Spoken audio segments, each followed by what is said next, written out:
여러분 안녕하십니까, 강신업 변호사입니다. 윤석열 대통령 어제 7차 변론기일에 나가서 오랜 시간 동안 변론에 직접 임했습니다. 그러면서 중요한 얘기들을 했습니다. 그리고 어제 나온 증인들이 사실상 윤석열 대통령의 입장을 많이 증언해 줬습니다. 먼저 이상민, 단전 단수 지시 없었다. 자기가 지시를 받은 적도 없고 그리고 지시를 한 적도 없다. 이런 것을 확인했고요. 뿐만 아니라 이상민 장관은 국무회의가 굉장히 완벽하게 진행됐다. 국무회의가 없었다고 말하지만 그렇지 않다. 자기가 여러 차례 국무회의에 들어갔지만 그때같이 치열하게 토론을 한 적이 없다.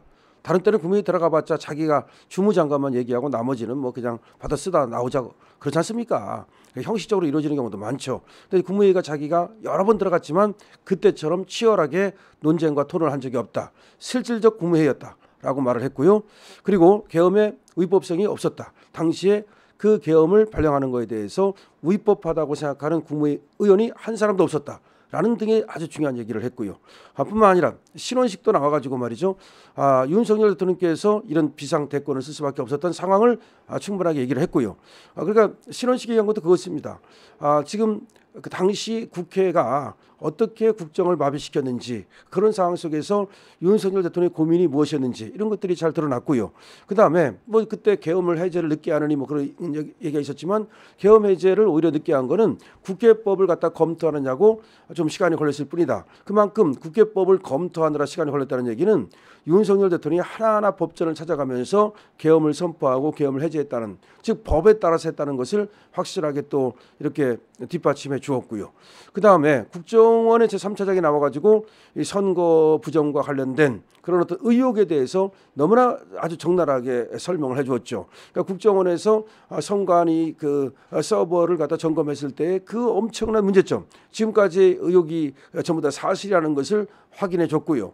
쉽게 말해서 업무망과 선거망까지도 분리가 안 돼 있어가지고 얼마든지 해킹이 가능했다는 거, 심지어 해킹을 통해서 유권자의 그 명부를 갖다 조작할 수 있었고, 그 다음에 유령의 유권자를 만들어낼 수 있었고, 하여튼 수많은 그런 문제점이 있었다는 거. 그 다음에 그 관리관의 도장 같은 것도 이미지 파일로 그것이 저장돼 있었다는 거 등등을 얘기함으로써 물론 국정원 3차장이 부정선거 있었다 없었다 이 얘기는 안 했습니다.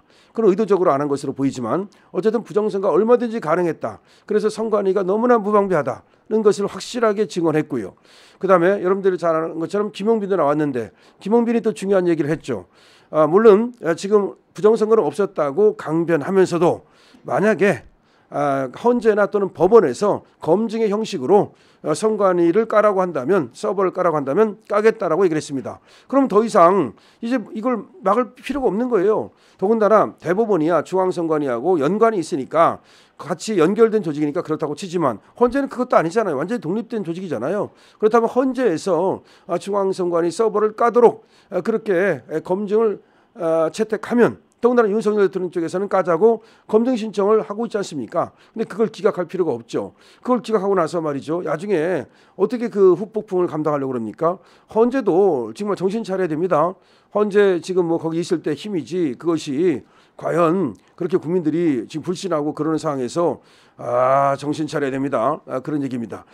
그래서 시간은 모두가 이제 윤석열 편으로 흐르고 있습니다. 시간은 윤석열 편이다.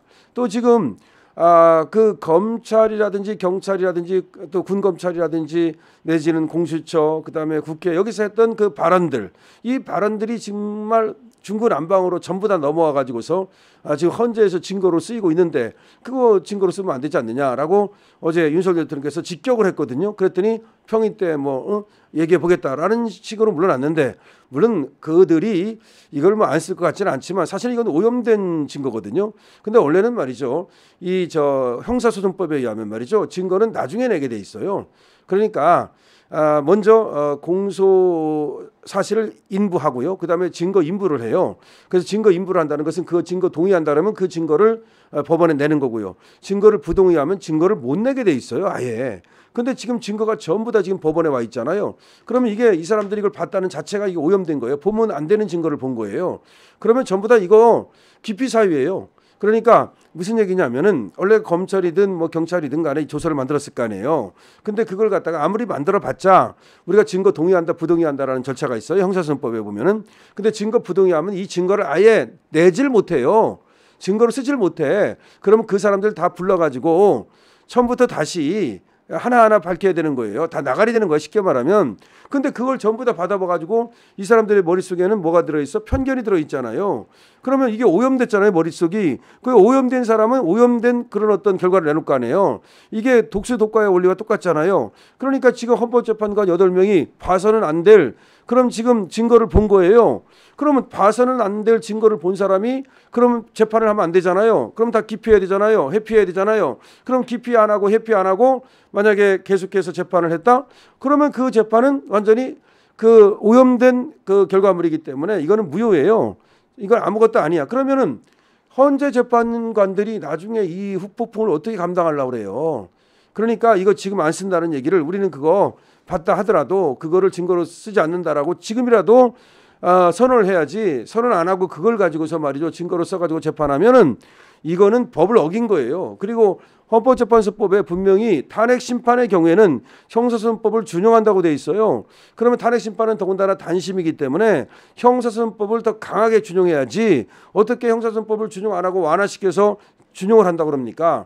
이 자체가 전부 다 문제가 있는 거예요. 그러니까 강하게 준용을 해야 되는데 완화시켜서 준용한다는 말은 형사소송법 빼버리고 내 맘대로 하겠다는 거잖아요. 그럼 내 맘대로 그럼 원님 재판이잖아요. 그럼 원님 재판은 하면 불법이잖아요. 불법하면 책임져야죠. 직권남용이죠. 직권남용. 그다음에 지금 하나하나의 법을 너무 많이 어겼기 때문에 헌재법 30조, 헌재법 40조 1항, 헌재법 32조 이런 것들을 어겼기 때문에 각각의 이제 거기에 대해서 도덕적이고 윤리적인 책임을 져야 될 뿐만 아니라 법적 책임을 져야 되고 손해배상 책임을 져야죠. 얘들 이거 손해배상 책임져야죠.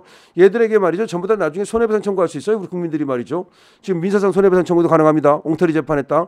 자, 그렇기 때문에 정말 빤스만 있고 지금 타잔처럼 뛰어다니지 않으려면 헌법재판관들이 정신을 차려야 된다는 얘기가 나오고 있는 겁니다. 그리고 시간은 윤석열 대통령의 편이다는 얘기가 나오고 있어요. 지금 왜냐하면 얘들이 지금 이제 쫄기 시작했어요. 지금 지지율이 올라가기 시작했어요. 그러면서 쫄기 시작했다. 누가 쫄았다? 윤석열 대통령 때는 박근혜 대통령 때와 정반대가 됐어요. 박근혜 대통령 때는 누가 쫄았습니까? 예, 이 탄핵 기각하자는 3명이 쫄았어요. 지금 5대3인데 지금은 누가 쫄고 있습니까? 저쪽이 쫄고 있어요. 그러니까 5명이 지금 탄핵을 인용할 것으로 예상된다는 거야. 물론 4명이 될 수도 있고 그런데 걔들이 쫄고 있어요. 그럼 2명은 넘어올 수도 있어요. 그러면 오히려 기각하자는 쪽이 5이 되고 인용하자는 쪽은 3이 될 수도 있어요. 그렇기 때문에 시간은 가면 갈수록 윤석열 대통령의 편이다.